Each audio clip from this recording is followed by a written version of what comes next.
The red Martian dust swirled around the boots of Commander Elena Vasquez as she planted the first human flag on the surface of Mars. Her heart raced, knowing that billions of eyes were watching this historic moment through the cameras on her suit. As she turned to face her crew, a sudden static burst through their comms, drowning out mission control's congratulations. "What the hell?" Lieutenant J. Park muttered, tapping his helmet. "Houston, do you copy? We're experiencing some interference." Before anyone could respond, the static cleared, replaced by a voice that sent chills down Elena's spine. It was unlike anything she'd ever heard, melodic yet utterly alien. "People of Earth." The voice resonated through their suits and undoubtedly across every broadcast on the planet. "Your quarantine has ended." Elena exchanged bewildered looks with her crew. "Quarantine? What quarantine?" The alien voice continued. "I am High Counselor Sixnath of the Galactic Council. For millennia, we have watched your species, containing your violence and chaos to your own world. Today, you have broken the bonds of your prison, and so we must intervene." Back on Earth, in the bustling Mission Control Center in Houston, chaos erupted. Screens flickered, showing a massive, shimmering vessel appearing in orbit around Mars. Director Marcus Chen grabbed a microphone, his knuckles white. "Commander Vasquez, abort mission. I repeat, abort mission immediately." But on Mars, Elena and her crew stood transfixed as a holographic image materialized before them. The being was vaguely humanoid, but with iridescent skin and eyes that seemed to hold galaxies within them. High Counselor Sixnath regarded the humans with a mixture of disdain and pity. "Your history, your conflicts, your very development, all have been carefully orchestrated," Sixnath explained. "We have guided your wars, your peace treaties, your technological advancements, all to keep you occupied, to prevent you from becoming a threat to galactic stability." Around the world, people watched in stunned silence. In New York's Times Square, the usual bustle ground to a halt as the aliens' words echoed from every screen. In a small village in Nigeria, families huddled around their single television, disbelief etched on their faces. In Beijing's Forbidden City, tourists and locals alike stood motionless, their eyes fixed on the sky. Elena found her voice, anger overriding her shock. "Who gave you the right to manipulate us? To treat us like lab rats in some cosmic experiment?" Sixnath's expression didn't change, but the air seemed to crackle with tension. "We gave ourselves that right, Commander Vasquez. When we discovered your species eons ago, you were little more than violent primitives. We saw your potential for destruction and chose containment over annihilation." As the alien spoke, strange energy readings began spiking on Earth's monitoring systems. Satellites detected massive objects decloaking in orbit, an armada of ships that dwarfed anything humanity had ever constructed. In the Oval Office, the President of the United States sat ashen-faced, surrounded by equally shell-shocked advisors. "Options, people. I need options," she demanded, her voice cracking under the strain. But what options were there against a force that had been pulling humanity's strings for thousands of years? Sixnath's hologram expanded, now visible to everyone on Earth with access to a screen. "Your species stands at a crossroads. You have proven too volatile, too unpredictable to be allowed free rein in the galaxy. Thus, the Galactic Council has reached a decision." The alien's next words fell like hammer blows. "Submit to sterilization and strict population control measures, or face extinction. You have 24 hours to comply." Panic erupted worldwide. Stock markets crashed within minutes. Religious leaders called for prayer and unity, while military forces around the globe scrambled to combat readiness, despite the futility of their efforts against such advanced technology. On Mars, Elena's crew huddled together, the magnitude of the situation crushing down on them. They had come to make history, to push the boundaries of human achievement. Instead, they found themselves at the front line of a war for humanity's very existence. "This can't be happening," whispered Dr. Yuki Tanaka, the mission's biologist. "Everything we've ever known, ever believed about our history. It's all been a lie. Lieutenant Park's fists clenched at his sides. We won't go down without a fight. Humanity's survived worse. Have we? Elena questioned, her mind reeling. If they've been controlling us all along, how can we possibly stand against them? Back on Earth, as governments struggled to formulate a response, an unexpected voice cut through the chaos. Dr. Samantha Chen, a physicist whose controversial theories about dark matter had made her a pariah in the scientific community, managed to hack into global communication channels. People of Earth, her voice rang out, steady despite the circumstances. I know you're scared. I know this seems hopeless, but I've been preparing for this day for years. Security forces traced her signal to a hidden laboratory deep in the Rockies. As they burst in, weapons drawn, they found Dr. Chen surrounded by technology that defied comprehension. Stand down, she commanded, not even flinching at the guns pointed at her. What I'm about to show you is humanity's only hope. With a few keystrokes, Chen activated a device in the center of her lab. A sphere of dark energy coalesced, distorting the space around it. The security team's weapons crumbled to dust. Their communications went dead. Dark matter manipulation, Chen explained, a glimmer of pride breaking through her grim expression. I discovered the key years ago, but nobody would listen. They called me crazy, stripped me of my credentials. But I always knew we weren't alone, and that we'd need a defense. As word of Chen's discovery spread, a spark of hope ignited in the hearts of millions. In classified bunkers and secret war rooms, leaders debated furiously. Could this be the edge humanity needed? Or was it too little, too late? High above, the Galactic Council's armada loomed, a sword of Damocles hanging over every man, woman, and child on Earth. Zixnat's ultimatum echoed in the minds of all. Submit or perish. In the final moments of that fateful day, as the 24-hour deadline drew to a close, humanity stood united as never before. Borders and old enmities faded in the face of extinction. From the highest halls of power to the humblest villages, a single question burned: fight or surrender. As the sun set on this new era of human history, Commander Elena Vasquez and her crew on Mars watched the Earth, a tiny blue marble against the vast, uncaring universe. They were the first humans to see their homeworld from another planet, but would they be the last? With the weight of all human history behind them and an uncertain future ahead, the people of Earth prepared to make the most important decision in the history of their species. The next 24 hours would determine not just the fate of humanity, but potentially the balance of power in the entire galaxy. The stage was set for a battle that would echo across the stars. Humanity, long manipulated and contained, was about to show the Galactic Council exactly what they were capable of when pushed to the brink. The deception had been unveiled, and now it was time for Earth to strike back. Defiance born in fire. The ultimatum's deadline loomed just hours away when the Galactic Council decided to offer Earth a taste of their power. Without warning, pinpoint energy beams lanced down from the alien armada, striking major cities across the globe with surgical precision. In New York, the Statue of Liberty's torch exploded in a shower of molten copper. The Eiffel Tower in Paris crumpled like a tin can, its metal frame twisting grotesquely as it fell. Beijing's Forbidden City erupted in flames, centuries of history reduced to ash in seconds. From Rio to Mumbai, Sydney to Cairo, no continent was spared the awesome display of alien firepower. Panic gripped the world. Millions fled urban centers, clogging highways and overwhelming rural communities.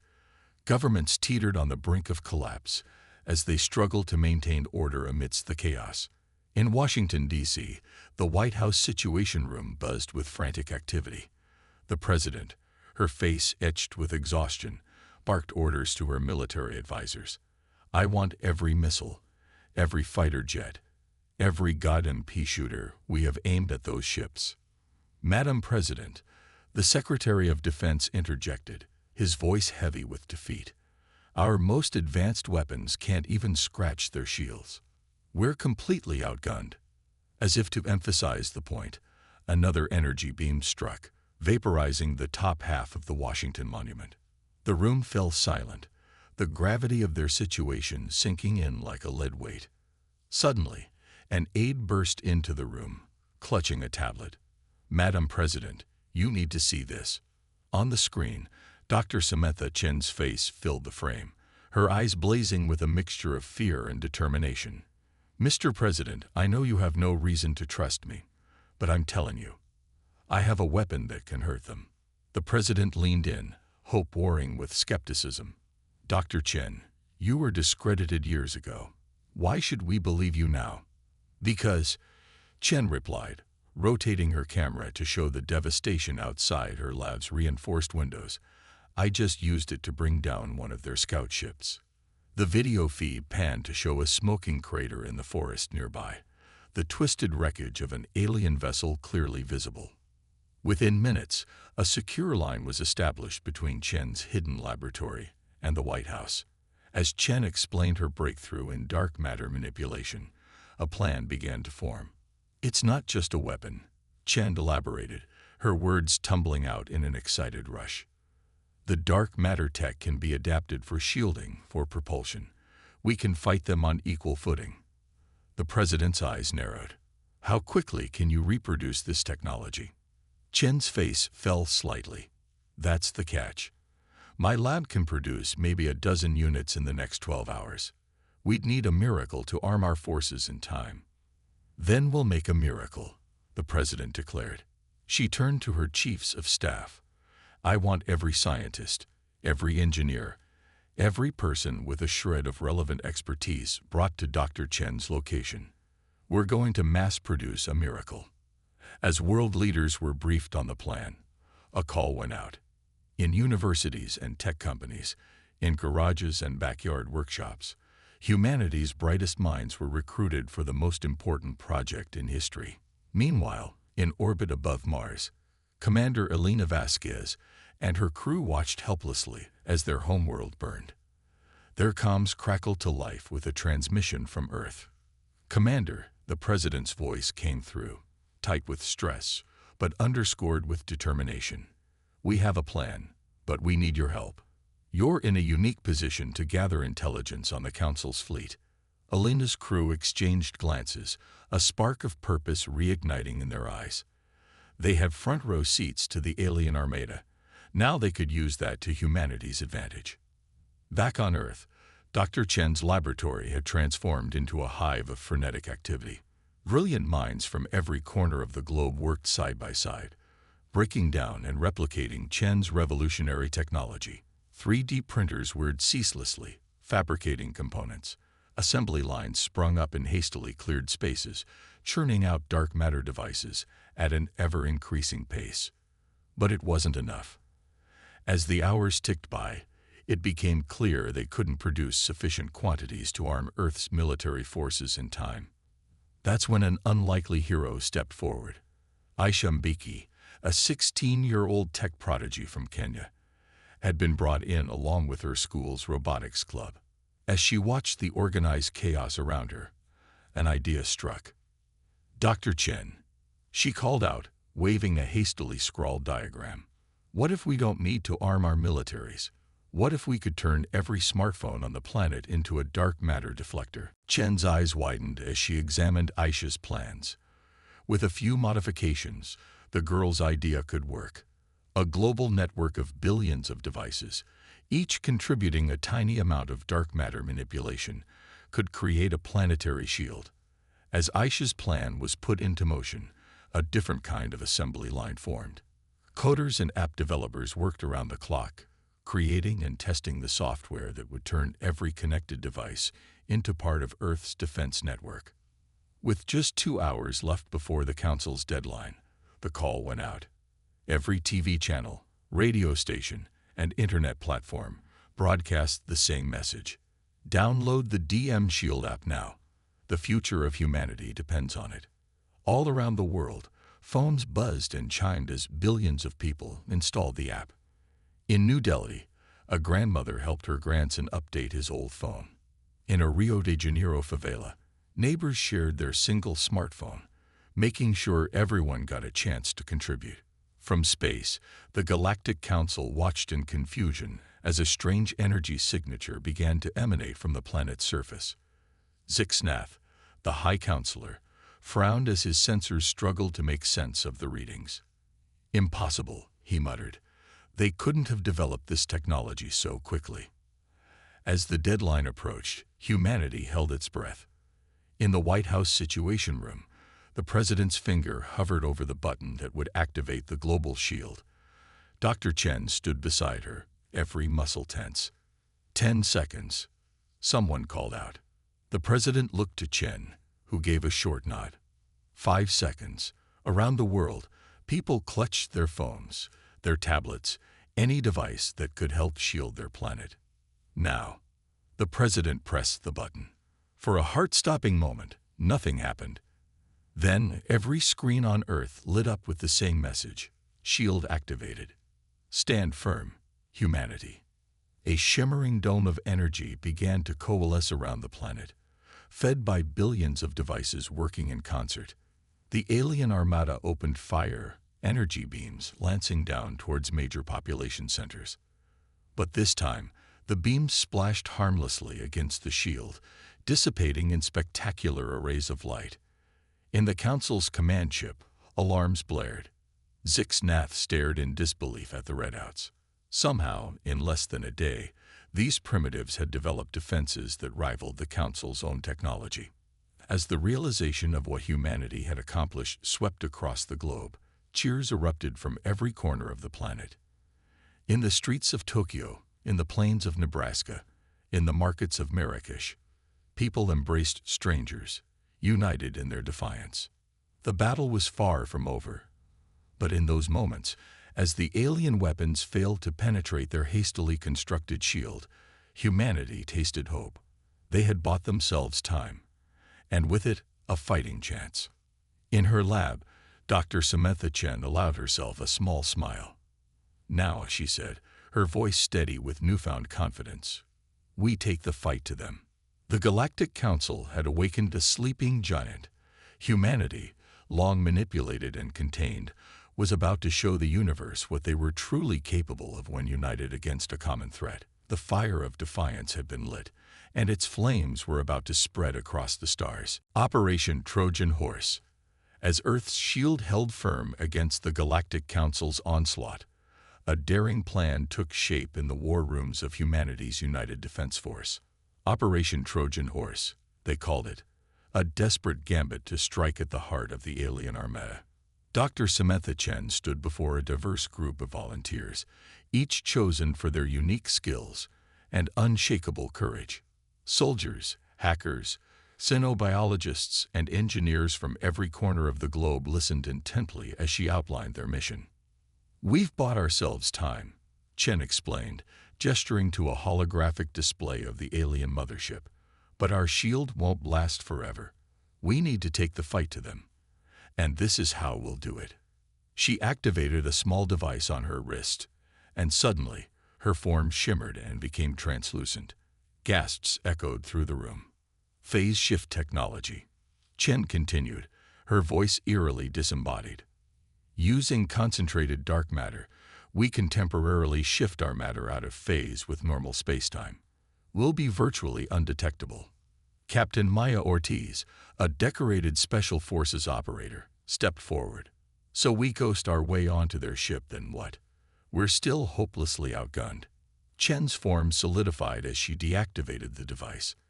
"That's where you come in, Captain. Your team will have 2 objectives: sabotage their systems and gather intelligence. We need to know their weaknesses, their true capabilities."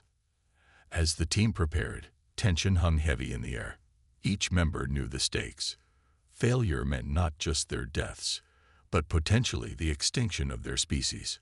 Zoya Petrova, a Russian cybersecurity expert with a shadowy past, obsessively checked her custom-built quantum computer. Beside her, Dr. Kwai Chen, no relation to Samantha, a brilliant xenobiologist, pored over the scant data they had on alien physiology. Rounding out the core team were Jamal Washington, a mechanical engineer with a gift for improvisation, and Yuki Tanaka, the same biologist who had been stranded on Mars with Commander Vasquez. Yuki had insisted on joining the mission, driven by a need to understand the beings who had manipulated her entire species. As the hour of departure neared, Captain Ortiz gathered her team. "I won't lie to you," she said, her voice steady. "This is a suicide mission, but every second we buy, every bit of intel we gather, gives Earth a better chance of survival. We go in quiet, we hit them hard, and with any luck, we make it out alive." The team boarded their specially modified shuttle, its hull now laced with dark matter tech. As they launched under the cover of darkness, the enormity of their task loomed before them. The alien mothership hung in low Earth orbit, a behemoth of impossible geometry and pulsing energy fields. As they approached, Dr. Chen activated the phase shift. The shuttle and its occupants shifted slightly out of sync with reality, becoming ghostly and transparent. They passed through the mothership's shields as if they weren't there, the alien hull parting like mist before them. Once inside, the team split into two groups. Ortiz, Washington, and Petrova headed for the ship's central core, while Chen and Tanaka made their way towards what they believed to be the biological research section. As they moved through the alien corridors, the humans were struck by the sheer alienness of their surroundings. Walls pulsed with bioluminescent patterns, gravity shifted unpredictably, and the air itself seemed to carry information in ways their senses couldn't fully comprehend. In the bio-research section, Chen and Tanaka made a horrifying discovery. Suspended in glowing tanks were creatures from 100 worlds, some humanoid, others defying description. All were subjects of cruel experiments. "My God," Tanaka whispered, her face pale. "They're not just containing species. They're studying them, manipulating their evolution." Chen's eyes narrowed as she began downloading data from a nearby console. "It's worse than that. Look at this genetic sequencing. They're not just studying evolution. They're directing it, creating slave races, living weapons." Meanwhile, Ortiz's team had reached the central core. As Petrova worked to hack into the alien systems, Washington rigged improvised explosives at key junctures. Suddenly, alarms blared. Their presence had been detected. "We've been made," Ortiz shouted into her comm. "Chen, Tanaka, get what you can and get out. We'll buy you time." As security drones converged on their position, Ortiz and Washington engaged in a desperate firefight. Their phase shift tech gave them an edge, allowing them to duck in and out of normal space, confounding the alien defenses. Petrova's fingers flew over her keyboard, her face lit by alien glyphs. "I'm in their network," she called out, "downloading everything I can." "Wait, what is this?" Before she could elaborate, a massive explosion rocked the ship. Washington's charges had detonated, more powerful than anticipated in the alien atmosphere. In the bio-research section, Chen and Tanaka felt the tremors. As they turned to leave, Tanaka hesitated. "We can't leave them," she said, gesturing to the imprisoned aliens. Chen nodded grimly. "You're right. We're not just fighting for Earth anymore." Working quickly, they began releasing the captives. Most were too weak or disoriented to move, but a few, a towering insectoid being, a creature of living crystal, and a small rodent-like alien with eyes that sparked with intelligence, joined them. As chaos engulfed the mothership, the two teams fought their way back to the shuttle. Ortiz's group had taken heavy fire, with Washington nursing a nasty plasma burn and Petrova's quantum computer sparking ominously. They'd reached the shuttle bay to find it swarming with alien security forces. It seemed their escape was cut off until their newly freed allies stepped forward. The insectoid being let out a deafening shriek that disoriented the guards, while the crystal creature refracted energy beams back at their sources. In the ensuing chaos, the team made a mad dash for their shuttle. As they lifted off, phasing through the hull once more, the mothership listed dangerously. Secondary explosions blossomed across its surface. "We did it," Ortiz breathed, disbelief and exhilaration warring in her voice. We actually did it. But their victory was short-lived. As they sped back towards Earth, the full implications of what they'd discovered began to sink in. It's not just us, Chen said, her voice hollow. Earth isn't an isolated case. The Galactic Council has been manipulating species across the galaxy for eons. Petrova nodded grimly, cradling her damaged computer. Their entire society is built on subjugation and control. But I found something else, something they were desperate to keep hidden.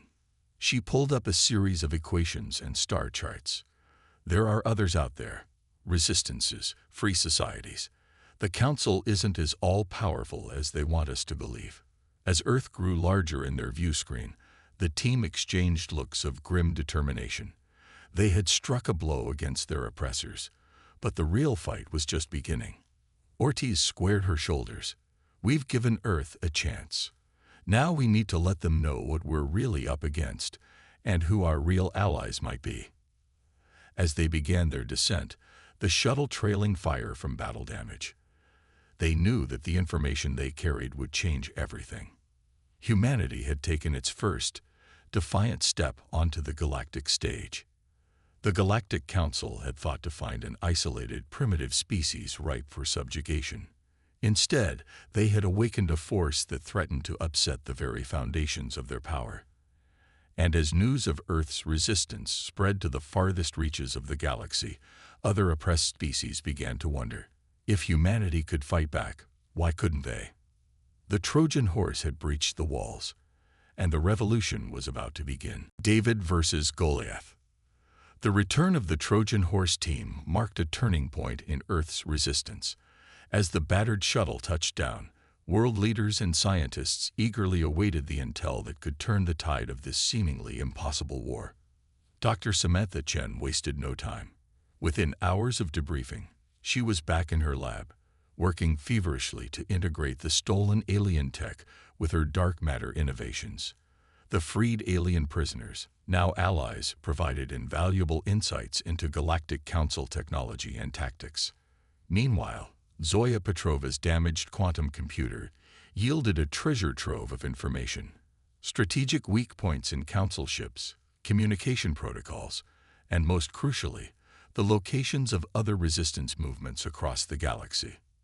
As Earth prepared for its counteroffensive, the Galactic Council's frustration grew. High Counselor Zix Nath paced the command deck of his flagship, his iridescent skin pulsing with barely contained rage. How? He snarled at his subordinates. How has this primitive species managed to resist us for so long? They were supposed to be containable. And Aid approached cautiously. High Counselor, we've detected unusual energy signatures from the planet's surface. They appear to be manufacturing our own technology. Zixnat's eyes widened in disbelief. Impossible. Prepare the sundering beam. We end this now. Back on Earth, final preparations were underway. Dr. Chen stood before a global audience, her face broadcasted to every screen on the planet. People of Earth, she began, her voice steady despite the weight of responsibility. Today we strike back. The Galactic Council thought they could control us, contain us. They thought wrong. She gestured, and holographic displays sprang to life around her, showcasing Earth's new defenses and weapons. With the help of our new allies, here she nodded to the alien beings who stood with her, we've adapted their own technology against them. Every vehicle, from fighter jets to family sedans, has been outfitted with dark matter propulsion. Our weapons now phase through their shields. And most importantly, we are not alone in this fight. Images flashed of distant worlds, of other species rising up against Council rule. A spark of hope ignited in the hearts of billions. As Chen concluded her speech, alarms blared. The Council fleet was powering up their superweapon, the Sundering Beam, capable of cracking a planet in half. All units, launch now. The order echoed across every military channel on Earth. What followed was the most spectacular and terrifying battle in human history. Swarms of fighters, from sleek military jets to hastily converted crop dusters, took to the skies.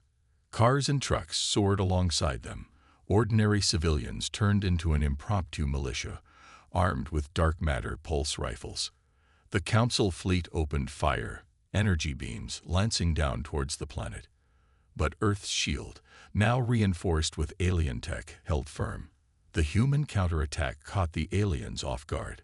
Fighters' phase shifted through capital ship hulls, detonating from within. Civilian vehicles, piloted by determined volunteers, rammed into weak points identified by Petrova's intel. In low Earth orbit, a pivotal battle unfolded. Captain Maya Ortiz led a strike team against the ship powering the sundering beam. Their mission: disable the weapon before it could fire. "Remember your training," Ortiz called out to her squad, a mix of human special forces and their new alien allies. "We hit hard, we hit fast, and we don't stop until that beam is offline." They phase shifted onto the ship, immediately engaging in close-quarters combat with Council security forces. The ship's corridors became a chaotic battleground, pulses of dark matter energy clashing with alien weaponry. Jamal Washington, the team's engineer, fought his way to the main power coupling. "I need 5 minutes," he shouted over the comms, his hands flying over alien controls. "You've got 2. Ortiz replied, laying down covering fire. As Washington worked, Dr. Kwai Chen made a startling discovery. "Captain," he called out, gesturing to a bank of stasis pods. "These aren't weapons, they're prisoners." Inside the pods were beings of pure energy, their forms crackling with barely contained power. Chen's eyes widened in recognition. These must be the architects, the species that built the phase shift technology. The Council isn't just using their tech, they're harvesting their very essence. Ortiz made a split-second decision. Change of plans. We're not just disabling this weapon, we're freeing its power source. As Washington completed his sabotage, Chen began the release process for the architects. Alarms blared as the stasis pods hissed open. The architects, free for the first time in eons, surged forth in a blinding display of energy. They engulfed the Council forces, their touch shorting out weapons and shields alike. As Washington completed his sabotage, Chen began the release process for the architects. Alarms blared as the stasis pods hissed open. The architects, free for the first time in eons, surged forth in a blinding display of energy. They engulfed the Council forces, their touch shorting out weapons and shields alike. One of the architects approached Ortiz, its form coalescing into a vaguely humanoid shape. When it spoke, it was directly into her mind. "Thank you, children of Earth. Your bravery has freed us, and now we shall repay that debt." With that, the architects streamed out of the ship, spreading across the battlefield. Wherever they went, Council technology failed. Ships lost power, weapons went dead, and communication networks dissolved into static. Back on Earth, Dr. Samantha Chen watched in awe as the tide of battle turned decisively in humanity's favor. The Council fleet, once seemingly invincible, now hummed defenseless in orbit. High Counselor Zixnath, his flagship crippled and drifting, received a transmission. On his view screen appeared a joint delegation. Human leaders stood shoulder to shoulder with the freed alien prisoners and a shimmering representative of the architects. "This is how it ends," Zixnath, Earth's president, declared, her voice firm. "Your reign of manipulation and oppression is over. Surrender now, or face the combined might of a free galaxy." Zixnath's composure finally broke. "You don't understand," he cried, desperation in his alien eyes. "We did this to protect you, to protect everyone. The galaxy is a dangerous place. Without our guidance, you'll destroy yourselves." The architect's voice resonated through the transmission. "No, Zixnath, it is you who do not understand. Growth comes from freedom, not control. These humans have proven that in mere days, they can accomplish what you feared would take millennia." As the full weight of defeat settled on him, Zixnath slumped in his command chair. With a gesture, He opened a channel to all remaining Council forces. "Stand down," he said, his voice hollow. "It's over." Cheers erupted across Earth as news of victory spread. In the streets of every city, humans embraced each other and their new alien allies. The impossible had been achieved. David had defeated Goliath. But even as celebrations began, the leaders of Earth's defense knew that this was only the beginning. The galaxy was open to them now, filled with wonders and dangers beyond imagination. The Galactic Council's fall would leave a power vacuum, one that could lead to chaos if not addressed. Dr. Chen, standing amidst the jubilant crowd in Times Square, felt a tug on her sleeve. She looked down to see Aisha Mbeki, the young Kenyan prodigy whose idea had helped save the planet. "Dr. Chen," Aisha asked, her eyes shining with curiosity and excitement, "what happens now?" Chen smiled, putting an arm around the girl's shoulders as they looked up at the stars, no longer distant and unreachable, but a frontier waiting to be explored. "Now, Aisha," she said, "we build something better. Together." As the sun rose on a new era for Earth and the galaxy, humanity stood ready to take its place among the stars. Not as conquerors or the conquered, but as architects of a freer, more just cosmic order, rewriting the stars. In the months following Earth's stunning victory over the Galactic Council, the galaxy found itself in a state of unprecedented flux. The power vacuum left by the Council's fall threatened to plunge countless worlds into chaos. Yet from this turmoil, a new order began to emerge, one founded on the principles of self-determination and mutual cooperation. Earth, once a backwater planet deemed too volatile for galactic society, now stood at the center of a burgeoning alliance. The United Galactic Federation, as it came to be known, brought together former Council subjects and long-hidden resistance movements in a coalition unlike anything the galaxy had seen before. Dr. Samantha Chen, hailed as the architect of Earth's victory, found herself thrust into the role of diplomat and visionary. Today, she stood before the inaugural assembly of the Federation, a gathering of species so diverse it strained the imagination. "Friends, allies, fellow sentients," Chen began, her voice carrying across the grand chamber. "We stand at a crossroads of cosmic history. The old order, built on subjugation and control, has crumbled. Now we must ask ourselves, what will we build in its place?" As she spoke, holographic displays flickered to life, showcasing the challenges and opportunities that lay before them. Worlds ravaged by Council exploitation needed healing. Species whose development had been stunted required support to find their own path.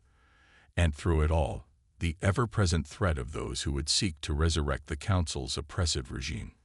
"We propose a galactic society founded on three core principles," Chen continued. "First, the right of all sentient species to self-determination. Second, the free exchange of knowledge and culture. And third, mutual defense against those who would threaten our collective freedom."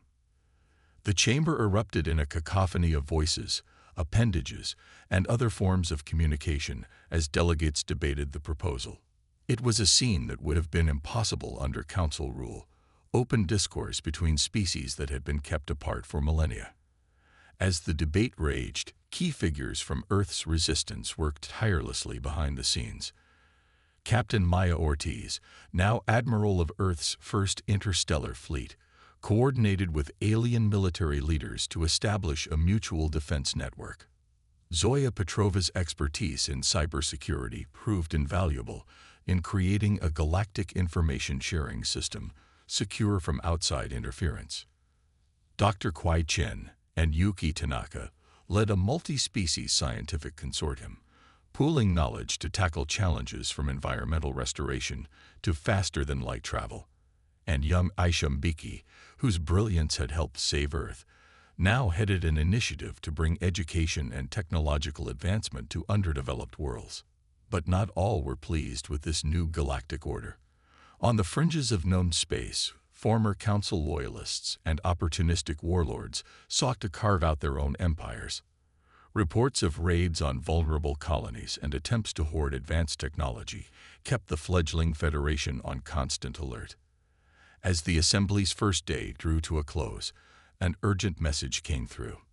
The Coalition fleet had engaged a group of Council remnants attempting to activate an ancient superweapon. The battle was fierce, with losses on both sides. Chen rushed to the war room, where Admiral Ortiz was coordinating the response. "Status report," Chen demanded, her eyes scanning the tactical displays. "We got them on the ropes," Ortiz replied, her face grim but determined. "But they're desperate. There's no telling what they might do." As if on cue, alarms blared. The superweapon was powering up, its energy readings off the charts. "Options?" Chen asked, her mind racing. A shimmering form coalesced beside them. One of the architects, the energy beings freed during the Battle of Earth. "We have one." It communicated directly into their minds. "But it will require a sacrifice." The plan was as brilliant as it was dangerous. The architects would channel the superweapon's energy, using it to create a massive phase shift field. This field would isolate the remnant forces, effectively quarantining them in a pocket of subspace. But maintaining such a field would require the architects to remain with it, potentially for eternity. "You can't," Chen protested. "After everything you've endured, to trap yourselves again." The architect's form pulsed with what might have been affection. "Dear child, this is not imprisonment. This is choice. You taught us that freedom means the ability to decide one's own fate. This is ours." As the Coalition fleet pulled back, the architects swarmed the superweapon. In a blinding flash of light that rippled across space-time itself, the remnant forces vanished, along with the architects. Where once there had been a raging battle, now there was only the quiet of deep space, punctuated by a faint, shimmering distortion. The cost of victory was high, but it served as a powerful reminder of the principles upon which the new Federation was built. As news of the architect's sacrifice spread, it galvanized support for the Alliance. Species that had been hesitant to join now saw the value of standing together against the darkness that still lurked among the stars. Months passed, and the Federation grew stronger. Earth, once isolated, now bustled with activity as it became a hub of interstellar commerce and cultural exchange. Ships of every conceivable design filled the skies, and alien districts sprang up in major cities worldwide. In the grand chamber of the Galactic Assembly, now permanently housed in a massive space station at the solar system's edge, Dr. Chen stood once again before the gathered delegates. This time, she was not alone. Beside her stood representatives from 100 worlds, former enemies turned allies, skeptics turned believers. "My friends," Chen began, her voice carrying the weight of all they had accomplished. "A year ago, we faced extinction. Today, we stand as partners in the greatest endeavor our galaxy has ever known." She gestured to the assembly, to the tapestry of diverse life forms that filled the chamber. "Look around you. Every being here represents a unique perspective, a unique history. It is our differences that make us strong. Our conflicts taught us resilience. Our cooperation showed us the power of unity." As she spoke, holographic images flickered to life, showing the progress they had made. Worlds once ravaged by war now bloomed with new life. Species that had been pitted against each other now worked side by side in scientific endeavors that pushed the boundaries of knowledge. "We have rewritten the stars," Chen continued, her voice swelling with emotion, "not through conquest or control, but through understanding and respect. The path ahead will not be easy. There are still those who cling to the old ways, who fear change, and seek to divide us. But if this past year has taught us anything, it's that together, there is no challenge we cannot overcome." As Chen's speech concluded, the chamber erupted in a chorus of cheers, roars, whistles, and other expressions of approval from 100 different species. It was a sound unlike any the galaxy had heard before, the sound of hope, of determination, of a future unshackled from the chains of the past. In that moment, as representatives from across the cosmos stood united, The true magnitude of what they had accomplished became clear. They had not just overthrown an oppressive regime. They had fundamentally changed the course of galactic history. As the celebration continued, Dr. Chen found a quiet moment to slip away. She made her way to the station's observation deck, gazing out at the star-studded expanse before her. Each point of light represented not just a distant sun, but a world of possibilities, of lives and civilizations yet to be discovered. A small smile played across her lips as she thought back to that fateful day when the Galactic Council had first revealed itself to Earth. They had intended to find a primitive, easily controlled species. Instead, they had awakened a force that would reshape the very fabric of galactic society. As she stood there, contemplating the vastness of space and the even greater vastness of the future that lay before them, Dr. Samantha Chen felt a profound sense of both humility and purpose. The stars had been rewritten, yes, but the story of the galaxy, of life itself, was far from over. And humanity, once confined to a single blue marble in the cosmic ocean, would play a central role in writing the chapters to come.